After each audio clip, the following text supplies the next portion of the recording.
143rd floor నుంచి అనమాట ఈ వ్యూ అయితే. సో మనకు అక్కడైతే గ్లాస్ ఫ్లోర్ ఉంటుంది. అండ్ తర్వాత అది అయిపోయాక సో ఇంకా మేము కిందకి వెళ్ళిపోతున్నాం అనమాట. సో ఇది మొత్తం నేను రికార్డ్ చేశాను. సో ఎలివేటర్ నుంచి మనము ఆ పై నుంచి అంటే 143rd ఫ్లోర్ నుంచి కిందకి రావడానికి మనకి 1 minute టైం పడుతుంది. మీరే చూస్తున్నారు కదా ఎంత స్పీడ్గా ఎలివేటర్ అనేది వస్తుందో. సో 143 ఫ్లోర్స్ అనేది సో 1 minute మనం దిగిపోతున్నామంటే సో చూడండి ఆ స్పీడ్ అయితే. అండ్ మా చెవుల్లో నుంచి అయితే పెయిన్ వస్తుందన్నమాట. అంటే మనం ఫ్లైట్ ఎక్కినప్పుడు అది టేక్ ఆఫ్ అయినప్పుడు మనకి పైకి వెళ్తున్నప్పుడు ఎలాగైతే మనకి చెవుల్లో పెయిన్ వస్తుందో సో సేమ్ మాకు అదే ఎక్స్పీరియన్స్ అయిందనమాట. సో కానీ చాలా beautiful view and elevator experience అయితే చాలా చాలా బాగుంటుంది.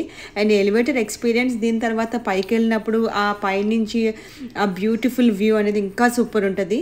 CN టవర్ మీద అదర్ షార్ట్ వీడియోస్ కూడా చేశాను, చెక్అవుట్ చేయండి, మీకు తప్పకుండా నచ్చుతాయి.